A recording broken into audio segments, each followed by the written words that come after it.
سورہ تین تین مرتبہ پڑھنے سے اخلاق و کردار بہترین ہوتے ہیں۔ سورۃ العلق میں جوڑوں کے درد کا علاج ہے، بزرگ بیٹھے ہوں گے جوڑوں میں درد ہوتا ہے تو سورہ علق پڑھیں تو انشاءاللہ جوڑوں کے درد کا علاج ہے۔ جو کوئی صبح و شام سورہ قدر انا انزلناہ فی لیلۃ القدر پڑھے اللہ کریم اس کی عزت بڑھا دے گا۔ برس اور یرقان یہ بھی بڑے مرض ہیں، فرمایا سورہ بینہ برس اور یرقان کا اس میں علاج ہے۔ جس آدمی یا جانور کو نظر لگی ہو اس پر سورہ عادیات کا دم کر دیں، یہ بڑا مفید ہے۔ سورہ قارعہ پڑھنے سے بلاؤں سے حفاظت رہتی ہے۔ جس پر قرض ہو وَعَلَىٰ آلِكَ وَأَصْحَابِكَ يَا حبیب اللہ الصلاۃ والسلام علیک یا نبی اللہ وَعَلَىٰ آلِكَ وَأَصْحَابِكَ يَا نور اللہ نویت سنت الاعتکاف۔ پیارے پیارے اسلامی بھائیوں اور مدنی چینل کے ناظرین، جب بھی مسجد میں داخل ہوا کریں اعتکاف کی نیت کر لیا کریں۔ دیگر عبادتوں کے ساتھ ساتھ ہمیں اعتکاف کا ثواب بھی ملتا رہے گا۔ رب کریم کا جس قدر شکر ادا کریں وہ کم ہے کہ ایک بار پھر ہمیں ماہ رمضان بھی عطا کیا، اور آج ماہ رمضان کا پہلا جمعہ ہے۔ الحمدللہ جمعہ کا دن برکتوں والا دن، رحمتوں والا دن، اور خاص طور پہ جب رمضان میں جمعہ آتا ہے تو یہ سمجھیے کہ اجر و ثواب بہت زیادہ بڑھا دیا جاتا ہے۔ ویسے بھی جمعہ کی ایک نیکی 70 نیکیوں کے برابر ہے، اور ماہ رمضان کا جب جمعہ آتا ہے تو ہر جمعے میں، یعنی جب بھی جمعرات کی شب اور جمعے کا دن آتا ہے، جمعرات کی مغرب سے لے کر جمعے کی مغرب تک اللہ کریم ہر لمحے 10 لاکھ گناہ گاروں کو جہنم سے آزاد فرماتا ہے۔ ہر گھڑی 10 لاکھ بخشے جاتے ہیں۔ تو آپ سوچئے کہ یہ کتنی بڑی برکت کا دن ہے، تو ہمیں آج کا دن خوب دعاؤں میں، عبادتوں میں گزارنا چاہیے۔ اور خاص طور پہ جمعے کے دن جو کرنے والے کام ہیں اس میں ایک کام ہے درود پاک پڑھنا، کثرت سے درود پاک پڑھنا۔ سرکار دو عالم صلی اللہ تعالی علیہ وسلم کا فرمان عالی شان ہے جس کا مضمون ہے جو کوئی شخص جمعہ کے دن 200 بار درود پاک پڑھے اس کے 200 برس کے گناہ معاف کر دیے جاتے ہیں۔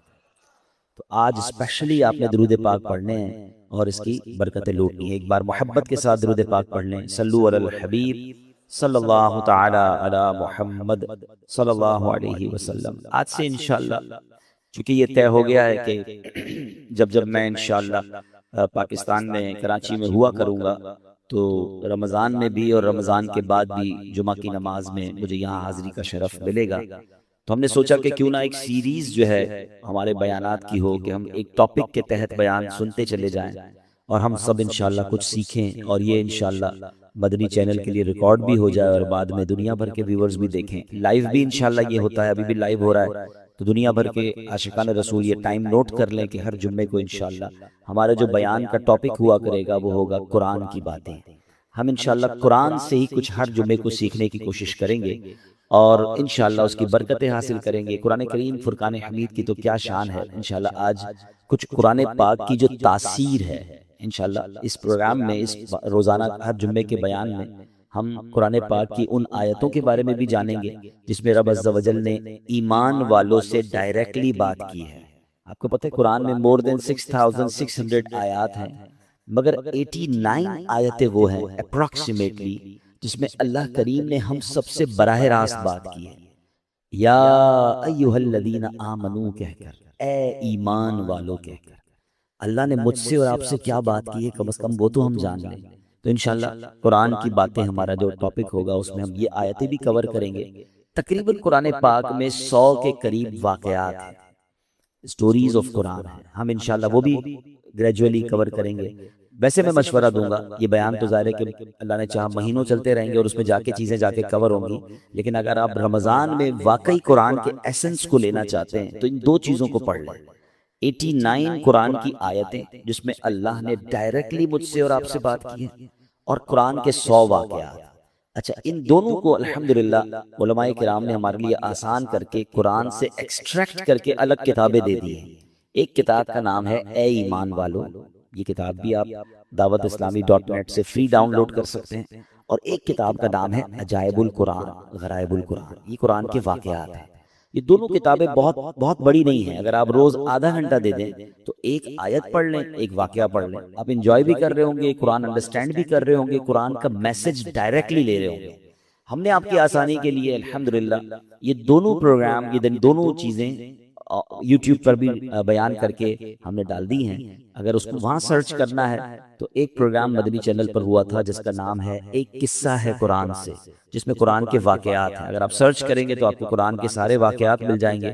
15 منٹ کا ایک واقعہ ہوگا، اس کا میسج آپ سن سکتے ہیں، بچوں کو بٹھا کے سنا سکتے ہیں۔ اور سیکنڈ ہمارا پروگرام تھا جس کا نام تھا اللہ کا پیغام مومنوں کے نام، جس میں یہ اے ایمان والو آیتیں، وہ بھی آپ سرچ کر سکتے ہیں۔ تو بہرحال اللہ کرے کہ ہم قرآن پڑھنے والے، قرآن سمجھنے والے بنے۔ آج قرآن کتنی تاثیر رکھتا ہے، آج جو ٹاپک ہے قرآن کتنا امپیکٹ ڈالتا ہے، قرآن کیا کمال کی کتاب ہے، اس بارے میں انشاءاللہ چند باتیں میں عرض کرتا ہوں۔ حضرت جبیر بن مطعم رضی اللہ تعالیٰ عنہ صحابی رسول ہیں۔ آپ نے فتح مکہ سے پہلے اسلام قبول کیا، مدینہ منورہ میں رہتے تھے، وہیں آپ نے وفات پائی۔ آپ رضی اللہ تعالیٰ عنہ اپنے اسلام قبول کرنے کا واقعہ بیان کرتے ہیں کہ کیسے اسلام قبول ہوا ہوگا۔ کہتے ہیں غزوہ بدر میں جو غیر مسلم قید ہو گئے تھے، میں اہل مکہ کی طرف سے ان قیدیوں کے لیے نیگوشیشن کرنے کے لیے مدینہ منورہ آیا تھا۔ جب یہاں پہنچا تو مغرب کا وقت تھا، جناب رسول اللہ صلی اللہ علیہ وسلم مغرب کی نماز پڑھا رہے تھے۔ آپ علیہ الصلوۃ والسلام کی آواز مبارک مسجد کے باہر سے سنائی دے رہی تھی۔ نبی پاک سورہ والطور کی تلاوت فرما رہے تھے۔ میں بھی قرآن پاک کی تلاوت سننے لگا، مسلمان نہیں تھے مگر نبی پاک کی زبان سے قرآن کی تلاوت، کہتے ہیں بڑا انسپائرڈ ہوا اور میں بھی تلاوت قرآن سننے لگا۔ زبان محبوب خدا کی تھی اور کلام رب رحمان کا تھا۔ بس پھر کیا تھا، وہ قرآن کی آیتیں دل میں تاثیر کا تیر بن کر اترتی چلی گئیں، اور جب نبی پاک اس آیت پر پہنچے، ان عذاب ربک لواقع ما لہ من دافع، بے شک تیرے رب کا عذاب ضرور واقع ہونے والا ہے، اسے کوئی ٹالنے والا نہیں۔ ان آیات کو سن کر میرا دل ایسے ہو گیا جیسے ابھی پھٹ جائے گا، مجھے یوں لگا کہ میں قدم بھی نہیں اٹھا سکوں گا، اس سے پہلے ہی مجھ پر عذاب برس جائے گا۔ بس میں نے اللہ پاک کے عذاب سے ڈر کر اسی وقت ایمان قبول کر لیا۔ قرآن اپنا امپیکٹ رکھتا ہے، قرآن اپنی تاثیر رکھتا ہے۔ بات یہ ہے کہ صحیح پڑھنے والا ہو، انڈرسٹینڈ کرنے والا ہو، دل کی دنیا بدل دیتا ہے، اور ایسے بے شمار واقعات ہیں۔ یاد رہے قرآن میں عجیب تاثیر ہے، یہ پیارا کلام دلوں کو نرم کرتا ہے، بھٹکے ہوئوں کو راہ ہدایت دیتا ہے، اس میں اگلے پچھلوں کی خبریں ہیں، یہ اللہ پاک کی مضبوط رسی ہے، یہ حکمت والا کلام ہے۔ حدیث پاک میں ہے قرآن کی برکت سے خواہشات مٹتی ہیں، قرآن کے عجائبات ختم نہیں ہوتے۔ قرآن کریم کے مطابق کوئی بات کرے وہ سچا ہے، جس نے قرآن پر عمل کیا وہ ثواب پائے گا، جو قرآن کریم کے مطابق فیصلہ کرے وہ انصاف کرنے والا ہوگا، اور جو قرآن کریم کی طرف بلائے ضرور وہ سیدھی راہ کی طرف بلانے والا ہوگا۔ ایک حدیث پاک میں فرمایا جس طرح اللہ پاک اپنی تمام مخلوق سے افضل ہے، ایسے ہی اللہ پاک کا کلام بھی باقی تمام کلاموں سے افضل و اعلیٰ ہے۔ یعنی اللہ پاک کا جو مرتبہ مخلوق میں ہے سب سے افضل و اعلیٰ ہے، تو کلام الہی کا جو مرتبہ ہے وہ دنیا کے تمام کلام، تمام کتابوں میں افضل و اعلیٰ وہ کلام ہے۔ سبحان اللہ، وہ رب کا کلام ہے۔ یاد رہے میرے پیارے اسلامی بھائیوں کہ قرآن مجید فرقان حمید کس طرح چھوٹی سی چند آیتوں کے ذریعے کیا کچھ ہمیں عطا فرماتا ہے۔ حضرت زید بن اسلم رضی اللہ تعالیٰ عنہ سے روایت ہے، ایک مرتبہ ایک شخص بارگاہ رسالت میں حاضر ہوا، پیارے آقا سید الانبیاء صلی اللہ علیہ وسلم نے ایک صحابی رضی اللہ تعالیٰ عنہ کو فرمایا اس نئے آنے والے شخص کو قرآن کریم سکھاؤ۔ اس صحابی نے اس شخص کو سورہ زلزال سکھانا شروع کی۔ جب انہوں نے سورہ زلزال کی 7ویں آیت سکھائی تو وہ شخص کہتا ہے بس اب مجھے کافی ہے، 7 آیتیں سیکھنی ہیں بہت ہے۔ ان صحابی نے بارگاہ رسالت میں عرض کیا کہ حضور انہوں نے صرف 7 ہی آیتیں سیکھی ہیں اور کہتے ہیں مجھے کافی ہے۔ نبی پاک علیہ الصلوۃ والسلام نے فرمایا اسے چھوڑ دو، اسے فقاہت یعنی دین کی سمجھ مل گئی ہے۔ یعنی 7 آیتیں سیکھ کر، کیونکہ آیتیں تو قرآن کی ہر آیت میں خزانہ ہے نا، جس نے دل سے سیکھ لیا، سمجھ لیا، میسج آف قرآن لے لیا، تو 7 آیتیں اس کے لیے زندگی بھر کے لیے کافی ہو جاتی ہیں۔ تو قرآن ایسا خزانہ ہے، سبحان اللہ، میرے رب کا کلام ہے قرآن، واہ کیا بات پیارے قرآن کی، مصطفیٰ پر ہوا ہے یہ نازل، اس میں ہر شے کا ہے بیان شامل، سب سے افضل کتاب ہے قرآن، واہ کیا بات پیارے قرآن کی۔ اے میرے پیارے اسلامی بھائیوں، ایک بڑا ہی کمال کا واقعہ جو میں بات کر رہا ہوں نا کہ قرآن دلوں کی دنیا کیسے بدلتا ہے۔ اللہ کرے میں اور آپ قرآن سے دوستی کر لینا تو توبہ کرنے کے لیے، سدھرنے کے لیے، اللہ کی طرف رجوع لانے کے لیے قرآن کیا کمال کا کردار ادا کرتا ہے۔ حضرت ابو ہاشم رحمۃ اللہ تعالی علیہ فرماتے ہیں ایک مرتبہ میں بصرہ جانے کے لیے ایک کشتی میں سوار ہوا، اس کشتی میں ایک مرد بھی تھا، اس کی کنیز بھی تھی۔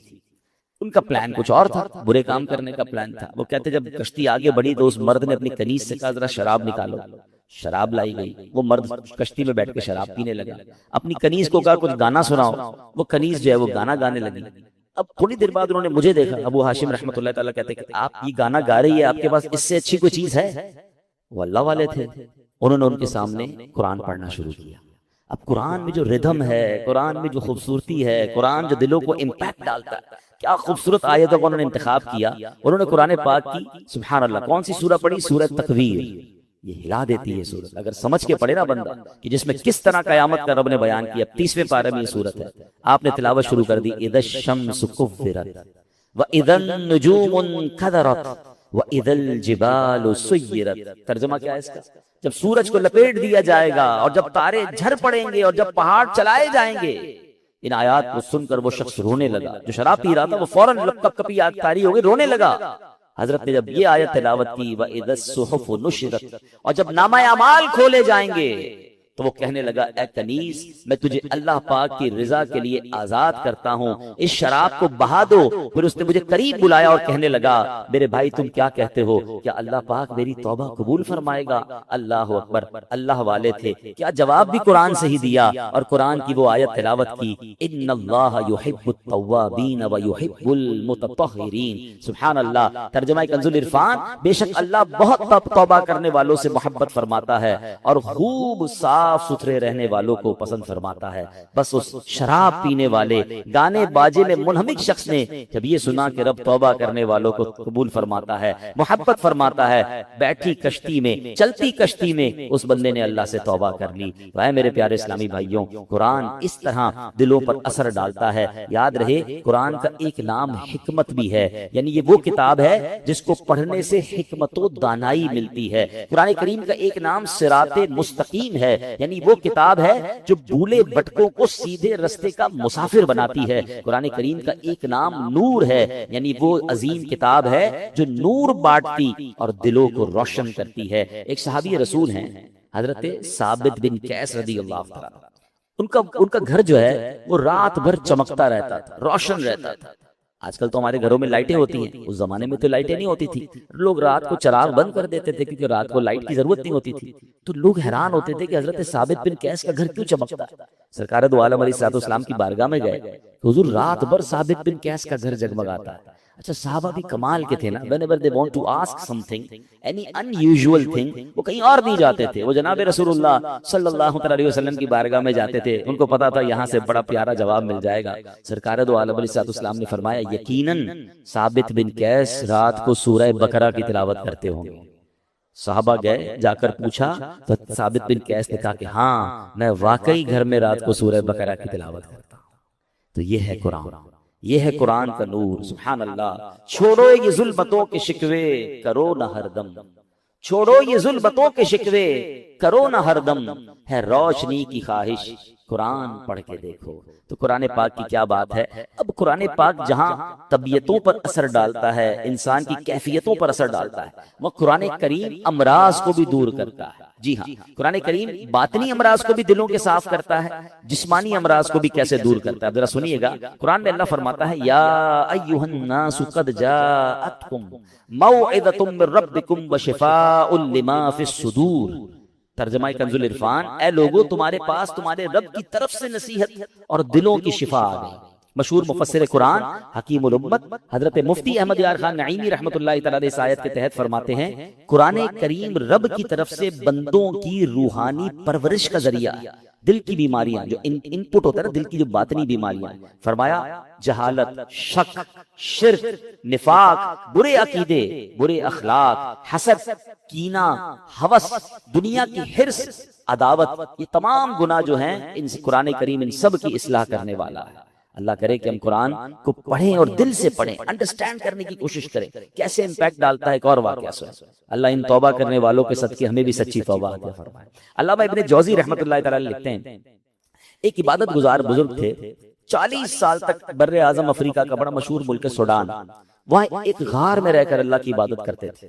کہتے ہیں میں اس غار میں تھا تو ایک شخص اس غار میں آ گیا اور اس کے پاس کھانا بھی تھا، شراب بھی تھی۔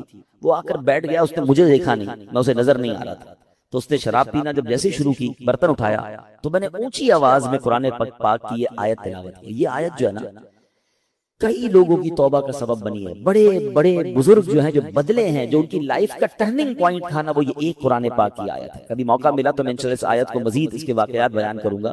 حضرت کہتے ہیں کہ میں نے اس شرابی کے سامنے غار میں بیٹھ کر قرآن کی آیت پڑھی۔ ذرا اس آیت کا ترجمہ بھی سنیے گا۔ آیت کیا ہے؟ پارہ 27 ہے، سورہ حدید، آیت نمبر 16۔ اللہ فرماتا ہے أَلَمْ يَأْنِ لِلَّذِينَ آمَنُوا أَن تَخْشَعَ قُلُوبُهُمْ لِذِكْرِ اللَّهِ، کیا ایمان والوں کے لیے ابھی وہ وقت نہیں آیا کہ ان کے دل اللہ کی یاد اور اس کے حق کے لیے جھک جائیں؟ کیا اب بھی وہ وقت نہیں آیا؟ قرآن نے گویا ہلایا ہے، جھنجھوڑا ہے۔ اب اس زمانے کے لوگ تو عربی سمجھتے تھے، تو وہ کہتے ہیں جیسے ہی میں نے وہ آیت پڑھی تو نوجوان رک گیا شراب پینے سے، دائیں بائیں دیکھا، اس کو کوئی نظر نہیں آیا۔ جیسے ہی دوبارہ اس نے برتن شراب کا اٹھایا، میں نے پھر یہ آیت پڑھی أَلَمْ يَأْنِ لِلَّذِينَ آمَنُوا أَن تَخْشَعَ قُلُوبُهُمْ لِذِكْرِ اللَّهِ، کیا ایمان والوں کے لیے ابھی وہ وقت نہیں آیا کہ ان کے دل اللہ کی یاد اور اس کے حق کے لیے جھک جائیں؟ اب کی بار تو جب قرآن کریم اس نے سنا تو اس کے دل میں یہ باتیں تاثیر کا تیر بن کر اتر گئی، ہاتھ سے شراب گر گئی اور کہنے لگا بلا واللہ قد آن، کیوں نہیں، خدا کی قسم کو وقت آ گیا ہے، میرا دل اللہ کی طرف جھک گیا ہے۔ بس یہ کہتا جا رہا تھا، وہ غار سے نکل گیا۔ وہ بزرگ کہتے ہیں پیچھے پیچھے چلنے لگا کہ دیکھوں اب اس کی توبہ کیا رنگ لاتی ہے۔ اس کی زبان پر ایک ہی جملہ ہے، بلا واللہ قد آن، کیوں نہیں، خدا کی قسم توبہ کا وقت آ گیا ہے۔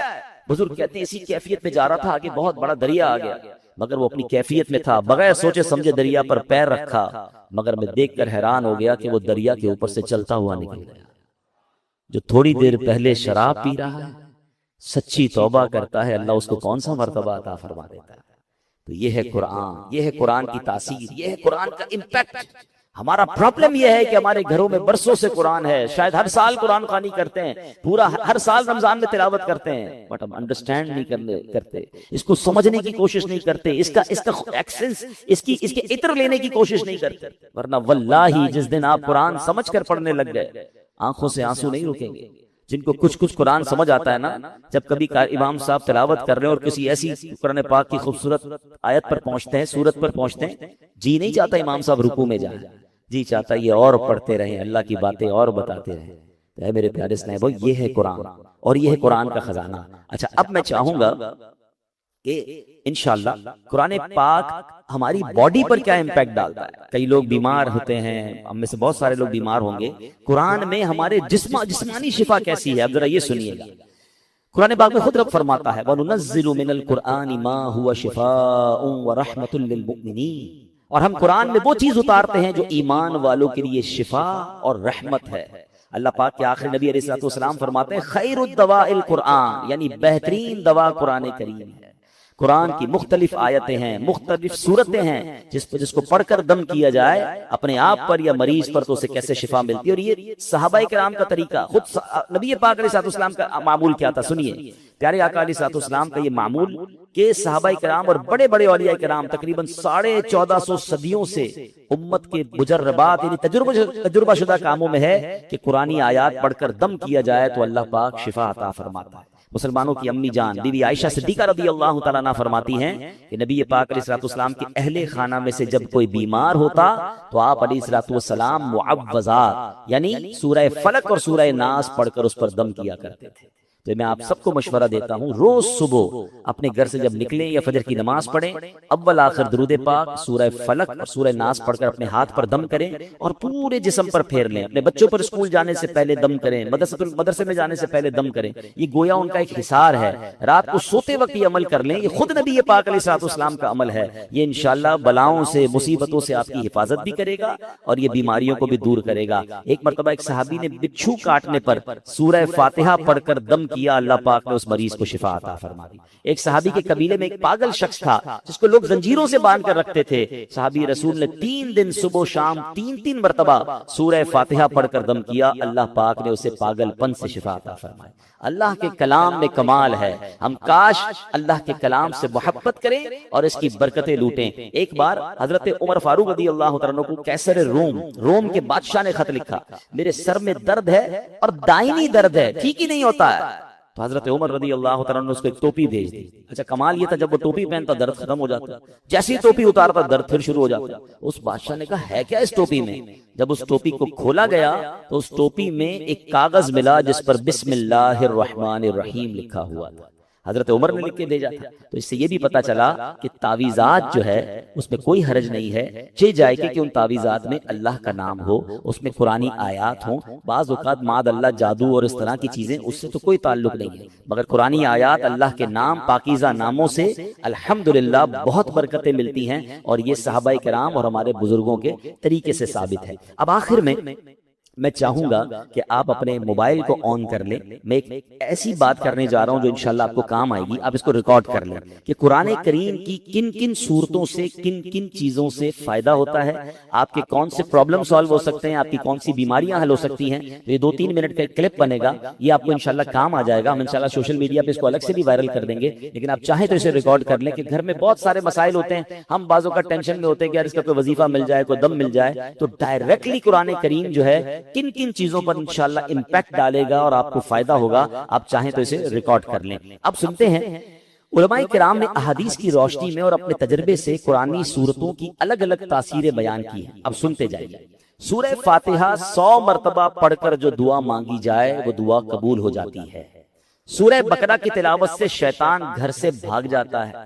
آیت الکرسی پڑھنے سے محتاجی دور ہوتی ہے۔ سورۃ الکہف کو ہمیشہ پڑھنے والا دجال کے فتنوں سے محفوظ رہے گا۔ والدین کی قبر پر ہر جمعہ سورہ یاسین کی تلاوت کرنے سے اس کے حروف کی تعداد کے برابر یعنی پڑھنے والے کے گناہ بخش دیے جاتے ہیں۔ سورہ دخان پڑھنے سے مشکل دور ہوتی ہے۔ جو مرنے کے قریب ہو اس پر سورہ جاسیہ کا دم کرنے سے انشاءاللہ ایمان پر موت نصیب ہوگی۔ سورہ حجرات کا پڑھنا اور دم کر کے پینا گھر میں خیر و برکت کے لیے مفید ہے۔ سورہ قاف، کئی لوگ ہوتے ہیں جن کی فصلیں ہوتی ہیں، باغ ہوتے ہیں، تو اس کے بارے فرمایا کہ سورہ کاف پڑھنے سے باغ میں پھلوں کی کثرت ہوتی ہے۔ سورہ رحمان 11 بار پڑھنے سے تمام مقاصد پورے ہوتے ہیں۔ سورہ واقعہ جو شخص روزانہ پڑھے گا اسے کبھی فاقہ نہ ہوگا۔ سورۃ الملک کو ہر رات پڑھنے والا عذاب قبر سے محفوظ رہے گا۔ سورۃ المزمل کو 11 بار پڑھنے سے ہر مشکل آسان ہو جاتی ہے۔ جو بچے حفظ کر رہے ہوتے ہیں ان کے لیے سنیے، سورۃ المدثر کو پڑھ کر حفظ قرآن کی دعا مانگنے سے قرآن کریم کا یاد کرنا آسان ہو جاتا ہے۔ مریض کے پاس سورہ مجادلہ پڑھنے سے درد میں آرام ملے گا۔ سورہ لیل، مرگی کے دورے پڑھتے ہیں کچھ لوگوں کو، سورہ لیل پڑھ کر مرگی کے مریض کے کان میں دم کرنے سے فائدہ ہوتا ہے۔ سورہ رحمان لکھ کر پینا تلی یعنی سپلین کے مرض میں مفید ہے۔ سورہ النازعات پڑھنے کی برکت سے جان نکلنے کی تکلیف نہیں ہوتی ہے۔ سورہ ضحیٰ پڑھنے سے بھاگا ہوا آدمی واپس آ جائے گا۔ سورہ علم نشرح جس مال پر پڑھ کر دم کر دیا جائے اس میں خوب برکت ہوتی ہے۔ سورہ 3 مرتبہ پڑھنے سے اخلاق و کردار بہترین ہوتے ہیں۔ سورۃ العلق میں جوڑوں کے درد کا علاج ہے۔ بزرگ بیٹھے ہوں گے، جوڑوں میں درد ہوتا ہے تو سورہ علق پڑھیں تو انشاءاللہ جوڑوں کے درد کا علاج ہے۔ جو کوئی صبح و شام سورہ قدر انا انزلناہ فی لیلۃ القدر پڑھے اللہ کریم اس کی عزت بڑھا دے گا۔ برس اور یرقان یہ بھی بڑے مرض ہیں، فرمایا سورہ بینہ برس اور یرقان کا اس میں علاج ہے۔ جس آدمی یا جانور کو نظر لگی ہو اس پر سورہ عادیات کا دم کر دیں، یہ بڑا مفید ہے۔ سورہ قارعہ پڑھنے سے بلاؤں سے حفاظت رہتی ہے۔ جس پر قرض ہو غور سے سن لے، سورہ تکاثر 300 بار پڑھ لے تو انشاءاللہ بہت جلد قرض ادا ہو جائے گا۔ سورہ عصر پڑھنے سے غم دور ہوتا ہے۔ فرمایا کوئی دشمن کا خوف ہو سورہ قریش پڑھے تو اس سے انشاءاللہ جان کی حفاظت ہوتی ہے۔ اور سبحان اللہ سورہ فلق اور سورہ ناس سے جن، حاسدین اور شیطان سے حفاظت رہتی ہے۔ قل هو اللہ احد سورہ اخلاص یہ تہائی قرآن کے برابر ہے۔ کوئی 3 بار سورہ اخلاص پڑھ لے اسے پورے قرآن پڑھنے کا ثواب ملتا ہے۔ تو یہ ہے میرے رب کا کلام۔ قرآن سے محبت کیجئے، قرآن سے علاج کیجئے، قرآن سے دوستی کیجئے، قرآن سے دلوں کی کیفیت کو بدلیے۔ ماہ رمضان ماہ قرآن ہے، اس مہینے میں قرآن کی تلاوت کے ساتھ ساتھ ترجمہ قرآن اور تفسیر قرآن، بہت خوبصورت تفسیر قرآن آپ کو ریکمنڈ کر دیتا ہوں۔ اس تفسیر قرآن کا نام ہے صراط الجنان، یہ بہت آسان اردو میں موجود ہے، اس کو بھی چاہیں تو dawatIslami.net سے ڈاؤن لوڈ کر لیں یا مکتبۃ المدینہ سے پرچیز کر لیں، انشاءاللہ اس کی برکتیں ملیں گی۔ دعوت اسلامی پوری دنیا میں قرآن پاک کے نور کو پھیلانے کے لیے شاندار کام کر رہی ہے۔ 12,000 سے زیادہ مدرسے دنیا بھر میں دعوت اسلامی نے بنا دیے ہیں۔ 5 لاکھ کے قریب بچے اور بچیاں فری آف چارج مدرسوں میں قرآن پاک پڑھ رہے ہیں، حفظ کر رہے ہیں، ناظرہ پڑھ رہے ہیں، عالم اور عالمہ بن رہے ہیں۔ اور آپ کو جان کر خوشی ہوگی کہ 5 لاکھ کے قریب بچے اور بچیوں نے حفظ و ناظرہ کمپلیٹ بھی کر لیا ہے۔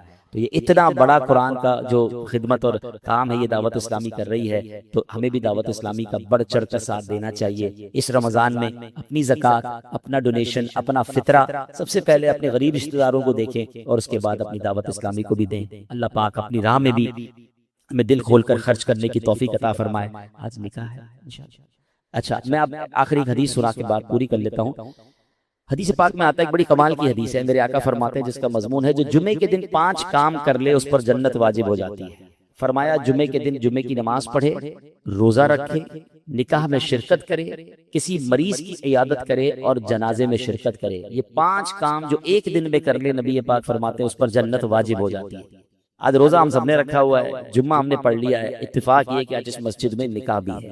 ابھی جمعے کی نماز ختم ہوگی تو نکاح ہوگا، چاہیں تو اس میں بھی شرکت کر لیں۔ اب 2 کام مزید کرنے، مریض کی عیادت اتنا مشکل نہیں ہے، آپ اپنے خاندان میں کسی مریض کو ڈھونڈ سکتے ہیں، بعض اوقات ہاسپٹل بھی جایا جا سکتا ہے۔ اب جنازے میں شرکت ہے، کیا معلوم ہمیں کوئی جنازہ بھی مغرب سے پہلے مل جائے، تو یہ وہ فضیلت ہے جو تلاش کرنی پڑتی ہے۔ آج کچھ آسان ہے، 3 چیزیں تو ہو رہی ہیں، تو آپ چاہیں تو نکاح میں شرکت بھی صلاۃ السلام کے بعد انشاءاللہ یہ نکاح ہوگا، آپ کر سکتے ہیں۔ اللہ پاک ہمیں نیکیاں کمانے کا جذبہ نصیب فرمائے۔ اب آئیے اور اس کو امپلیمنٹ اپنی لائف پہ کرنے کی نیت کرتے جائیے۔ پہلا نسخہ کیا ہے کہ جس سے ہم اللہ کے قریب ہو سکتے ہیں اور عبادت میں ہمارا دل لگ سکتا ہے، وہ یہ ہے کہ ہمیں وقت کی قدر کرنی ہے، اور زیادہ سے زیادہ اگر ہم نیکیوں کو کرنا چاہتے ہیں نا تو پہلا نسخہ یہ ہے کہ گناہ چھوڑ دیں۔ ہم نماز پڑھتے بھی ہیں اور ساتھ حرام کام بھی کر رہے ہیں، تو گناہ چھوڑنا، اپنے اسٹیپ کو اللہ کی طرف بڑھانا ہے نا، قدم بڑھانا ہے، عبادت کی طرف اپنا دل لگانا ہے، تو پہلے گناہ چھوڑ دیں، کیونکہ گناہوں کی یہ آگ ہمیں تباہ و برباد کر دے گی۔ حضرت امیر المومنین عمر فاروق اعظم رضی اللہ تعالیٰ فرماتے ہیں گناہ اگرچہ ایک ہو مگر اپنے ساتھ 10 برائیاں لاتا ہے۔ ابھی میں نے آپ کو عبادت کے فضائل بتایا نا، اب گناہ کی برائیاں سنو۔ لوگ کہتے ہیں تھوڑا سا ہی گناہ کرتا ہوں، 1-2 ہی بری عادتیں، سنو ایک گناہ کیا کیا لاتا ہے۔ نمبر 1، گناہ کرنے والا اللہ پاک کو غضب دلاتا ہے۔ نمبر 2، شیطان ملعون کو خوش کرتا ہے۔ نمبر 3، جنت سے دور، اور نمبر 4، جہنم کے قریب ہو جاتا ہے۔ نمبر 5، اپنی سب سے پیاری چیز یعنی اپنی جان کو تکلیف میں ڈالتا ہے۔ نمبر 6، اپنے باطن کو ناپاک کرتا ہے۔ نمبر 7، اعمال لکھنے والے فرشتوں کرامن کاتبین کو تکلیف دیتا ہے، ان کو گناہ لکھنا پڑتا ہے، گندی بات، بری بات لکھنی پڑتی ہے۔ نمبر 8، پیارے آقا علیہ الصلوۃ والسلام کو روضہ انور میں تکلیف پہنچاتا ہے، رنجیدہ کرتا ہے۔ نمبر 9، زمین و آسمان اور تمام مخلوق کو اپنی نافرمانی پر گواہ بناتا ہے۔ اور نمبر 10، تمام انسانوں سے خیانت اور رب العالمین کی نافرمانی کرتا ہے۔ تو آج پہلے نیت تو یہ کر لیں کہ انشاءاللہ گناہ نہیں کریں گے۔ ہاں، گناہ چھوڑنا آسان نہیں ہے، مگر میرے لیے مشکل ہے نا، میرے رب کے لیے تو مشکل نہیں ہے، وہ تو قوی ہے، وہ طاقت والا ہے، وہ کن فرمائے تو فیکون ہو جاتا۔ پہلے نیت کر لیں اور پھر اللہ سے مدد مانگے کہ یا اللہ میں نے نیت کر لی ہے، بس تو میری گناہوں کی عادت نکال دے۔ تو انشاءاللہ جب دل گناہوں سے پاک ہوگا نا تو پھر نیکیوں کا نور آنا شروع ہو جائے گا۔ کچھ لوگ ملتے ہیں، ایک جگہ ہم گئے تھے تو یہ بحث ہو رہی تھی، ایک بھائی ساتھ سے کہتے ہیں یار اتنی نیند آتی ہے جیسے ہی بیان شروع ہوتا ہے، دل نہیں لگتا، اس کی کیا وجہ ہے؟ تو دیکھیں میں آپ کو آج ایک طریقہ بتا دیتا ہوں۔ ہم کبھی بخار ہوتا ہے، آپ کو بھی ہوتا ہوگا، تو بخار میں ہمیں اپنا پسندیدہ کھانا بھی اچھا نہیں لگتا، جو بڑا پسند سے کھاتے ہیں وہ بھی کڑوا لگتا ہے، کھانا تو کھانا گھر والے بھی اچھے نہیں لگتے، ہم کیا کرتے ہیں کھانا کھانا چھوڑ دیتے ہیں یا گھر والوں کو بھگا دیتے ہیں۔ آپ کو پتہ ہے یار بیمار ہیں، تھوڑے دنوں کے لیے موڈ کڑوا رہے گا، دوائی کھاتے رہیں گے، آہستہ آہستہ آہستہ جیسے ہی بیماری دور ہوگی نا دوائی کھانے کا مزہ آنا شروع ہو جائے گا، موڈ اچھا ہو جائے گا، ایسا ہی ہوتا ہے۔ تو جب کسی کو نماز میں دل نہ لگے، تلاوت میں دل نہ لگے، اجتماع میں دل نہ لگے، کسی درود پاک پڑھے تو بوریت ہونے لگے، تو وہ سمجھ لے کہ اندر بیماری ہے، گناہوں نے دل کالا کیا ہوا ہے۔ اب کیا کرنا ہے؟ اب یہ نیکی کرتے رہنا، یہ دوائی کھاتے رہنا، انشاءاللہ گناہ چھوڑ دینا اور نیکی کرتے رہنا۔ ایک دن آئے گا جس دن یہ بیماری صاف ہوگی نا، ہر سجدہ برکت دینا شروع کر دے، دعا میں آنسو بہنا شروع ہو جائیں گے، درود کی لذت ملنا شروع ہو جائے گی، تلاوت پہ رکت ملنا شروع ہوگی۔ ابھی کیوں نہیں مل رہی؟ اس لیے نہیں مل رہی کہ دل میں گڑبڑ ہے۔ مجھے دوائی بھی جاری رکھنی ہے، پرہیز بھی جاری رکھنا ہے۔ میرے رب کی جس دن رحمت ہو گئی، انشاءاللہ میرا دل نمازوں میں لگ جائے گا، پھر مجھے بہت مزہ آئے گا۔ اور جس دن یقین کرو جس کو عبادت میں لطف آنے لگ گیا نا، اس کے وارے نیارے ہو گئے، کیونکہ اب وہ عبادت ایسے کر رہا ہوگا جیسے لوگ اپنے دوستوں کے ساتھ انجوائے کر رہے ہوتے ہیں۔ وہ سجدوں کو انجوائے کرے گا، وہ دعاؤں کو انجوائے کرے گا، وہ تلاوت کے مزے اٹھائے گا۔ ایک بزرگ کہتے ہیں مجھے پہلے سمجھ نہیں آتا تھا کہ لوگ ساری رات، اللہ والے حضرت رابعہ بصریہ کے بارے میں ہم نے سنا، ساری رات کیسے عبادت کرتے تھے، نوافل پڑھتے رہتے تھے، ان کو بوریت اور تھکن کیوں نہیں ہوتی تھی؟ کہتے اب سمجھ آ گیا، اب جب میں لوگوں کے ہاتھ میں موبائل دیکھتا ہوں اور بچوں کو، نوجوانوں کو دیکھتا ہوں، ساری رات موبائل پر بیٹھے ہوتے ہیں، کوئی تھکن نہیں لگتی، ان کا دل موبائل میں لگا ہوا ہے، رات کا پتہ نہیں چلتا۔ ان کا دل عبادت میں لگا تھا، انہیں بھی رات کا پتہ نہیں چلتا۔ میں دعا کیا کرتا ہوں تحدیث نعمت کے لیے، آپ کو کہتا ہوں آپ بھی یہ دعا کیا کہ اللہ میرا دل عبادت میں لگا دے اور عبادت کا مزہ دے دے۔ ہم اتنے گناہگار ہیں، ہمیں عبادت تکلف سے کرنی پڑتی ہے کہ یار پڑھ رہا ہوں، وہ دل نہیں لگ رہا، لیکن جس دن عبادت میں دل لگ گیا نا، اللہ اکبر، وہ زندگی کا لطف ہی کچھ اور ہوگا۔ اور یہ ہوگا، انشاءاللہ ہوگا، کہ جب ہمارا دل گناہوں سے پاک ہوگا۔ تو پہلا نسخہ کہ آپ عبادت کی طرف آنا چاہتے ہیں، اپنے مقصد کی طرف آنا چاہتے ہیں، تو گناہ چھوڑ دیجیے، گناہوں والی باتوں سے بچائیے اپنے آپ کو، آپ کو عبادت کا نور ملنا شروع ہو جائے گا کہ ہم ناکارہ ہیں۔ ہم اللہ سے ہی مدد مانگے، اللہ تو عبادت کی توفیق دے، تو سجدوں کی توفیق دے، تو ہمیں گناہوں سے بچا لے۔ سیکنڈ فارمولا، دوسرا نسخہ وہ یہ ہے کہ ہمیں فضولیات سے اپنے آپ کو بچانا ہوگا۔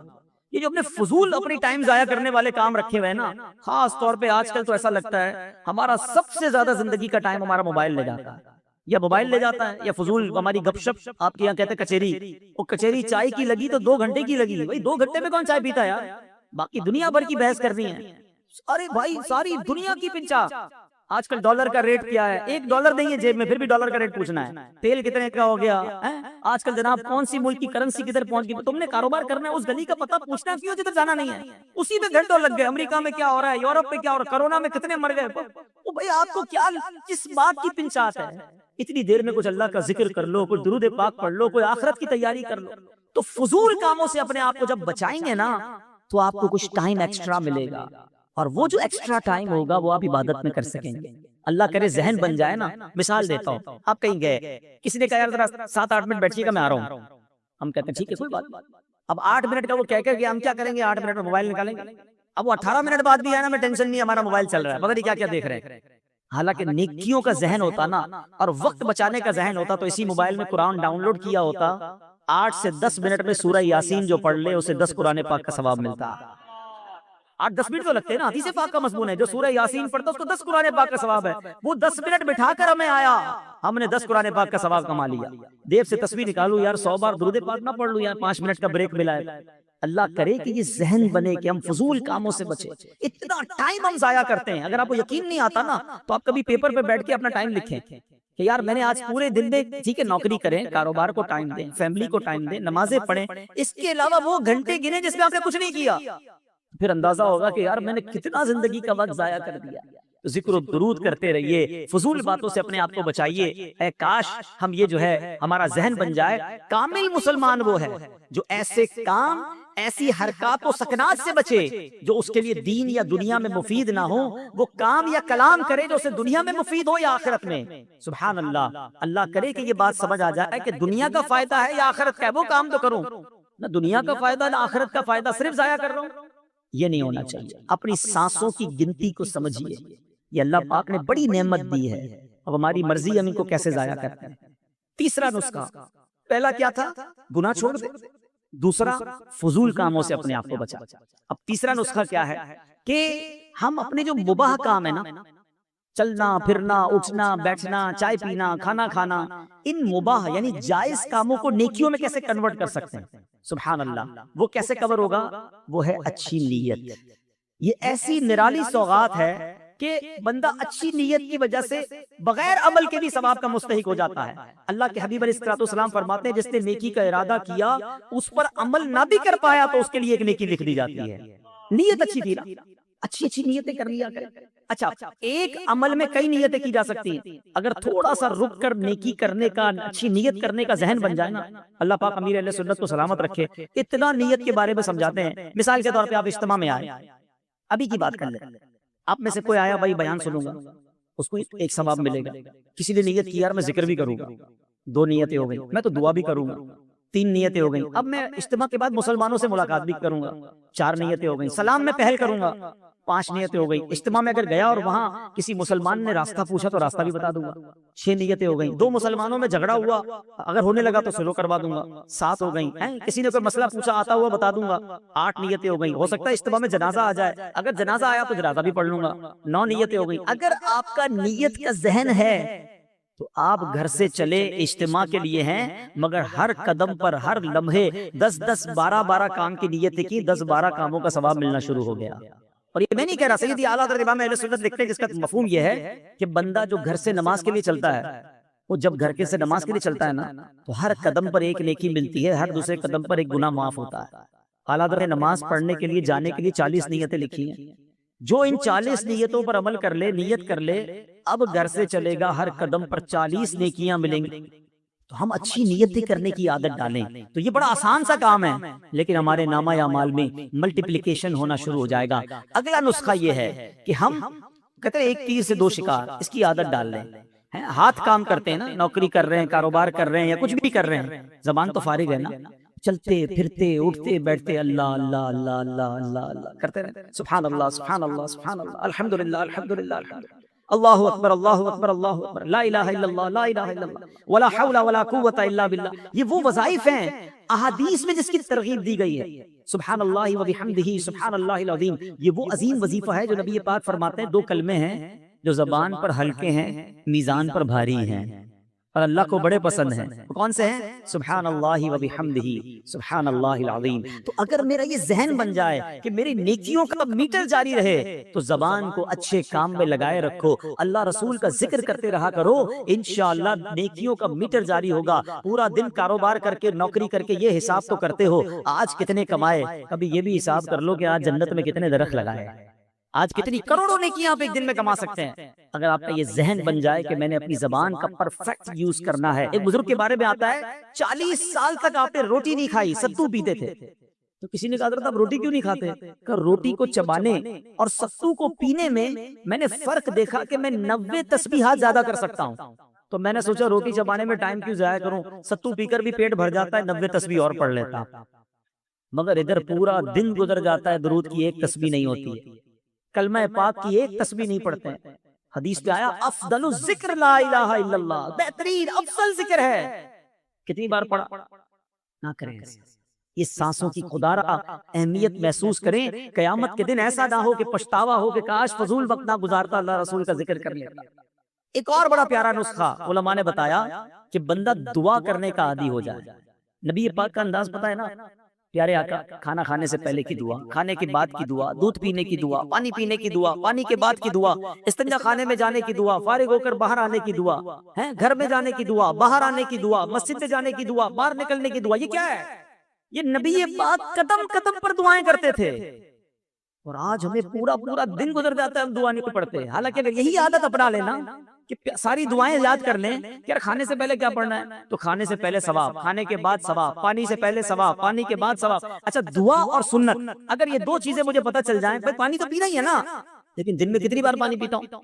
اگر سنت کے مطابق پیوں ہر بار پانی پینے کا ثواب ہے. چپل تو پہننا ہی ہے، سنت کے مطابق پہنوں، چپل پہننے کا ثواب. لباس تو پہننا ہی ہے، سنت کے مطابق پہنوں، لباس پہننے کا ثواب. اگر یہ ذہن بن جائے یار میں پورے دن میں کیسے عبادت بڑھا سکتا ہوں اور بغیر کسی بڑی ایفرٹ کے، کیا محنت کرنی ہے، سیدھے پیر سے چپل پہنے یا الٹے پیر سے پہنے اتنا ہی ٹائم لگنا ہے. مگر ہر سنت پر اگر سنت کی نیت سے عمل کر لوں اور اس سے پہلے دعا بھی پڑھ لوں. الدعاء مخ العبادہ، حدیث پاک میں ہے دعا عبادت کا مغز ہے. اچھا ڈبل فائدہ ہوگا، دعا کا ثواب الگ ملے گا، کام میں برکت اور آ جائے گی. جس کام کو شروع کرنے سے پہلے بسم اللہ پڑھی، دعا کر لی، کام بھی اچھا ہو جائے گا، کھانے میں بھی برکت رہے گی، پیٹ بھی خراب نہیں ہوگا، اور جناب عبادت بھی جاری رہے گی۔ اصل چیز مائنڈ ہے۔ جس طرح دنیا کمانے کے لیے دماغ چلتا ہے، اگر نیکیاں کمانے کے لیے دماغ چل جائے نا تو پھر تو نیکیاں ہی نیکیاں ہیں، کمال ہے، آسان نیکیاں ہیں۔ ایک بڑی پیاری کتاب بھی ہے مکتبۃ المدینہ کی، آسان نیکیاں، اس کو پڑھے تو حیران ہو جاتا ہے بندہ کہ یار اتنے چھوٹے عمل سے اتنا بڑا ثواب۔ میں اگر ایسی کوئی کتاب بتا دوں آسان پیسے کمانے کا نسخہ، شاید وہ کتاب ہی ختم ہو جائے گی مکتبے پہ۔ او ہو، بتاؤ بھائی، ایک دن میں لاکھ روپے کیسے کماتے ہیں، محنت بھی نہ کرنی پڑے۔ میں آپ کو بتاتا ہوں ایک دن میں کروڑوں نیکیاں کما سکتے ہیں بھائی۔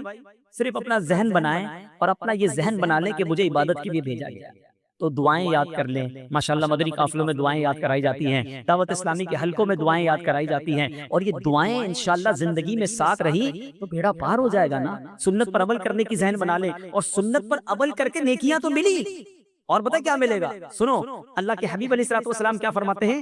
نبی پاک علیہ الصلوۃ والسلام فرماتے ہیں کہ جس نے میری سنت سے محبت کی اس نے مجھ سے محبت کی، اور جس نے مجھ سے محبت کی وہ میرے ساتھ جنت میں جائے گا۔ اب بتاؤ نا، اللہ کے حبیب کے ساتھ جنت میں چلے گئے تو بیڑا پار ہو گیا نا۔ تو بہرحال میرے پیچھے اسلامی بھائیوں، آج میں جو مختصر وقت میں جو بیان میں بات سمجھانا چاہتا تھا، اللہ کرے کہ یہ ذہن بن جائے کہ ہم نے اپنی زندگی کو ضائع نہیں کرنا ہے۔ اب تو مبارک مہینہ رمضان کا آ رہا ہے، اس مہینے میں بھی عبادت بڑھا دیں، اگلے مہینے میں بھی اپنے ذہن کو یہ بنائیں کہ مجھے عبادت کے لیے بھیجا گیا، اور آپ عبادت کرو گے نا اللہ کو راضی کرو گے۔ لوگ کہتے ہیں یار ہم دین کی طرف زیادہ آ جائیں گے تو دنیا کا کیا ہوگا؟ میرے پیچھے اسلامی بھائی مجھے ایک بات بتائیں، آپ اللہ کی عبادت نہیں کر رہے، یا کوئی شخص ایسا ہے جو اللہ کی نافرمانی کر رہا ہے، اللہ اسے روزی دے رہا ہے، اس کا روزگار چل رہا ہے، وہ اللہ کی فرما برداری کی طرف آ جائے گا تو کیا اللہ تعالیٰ روزگار روک لے گا؟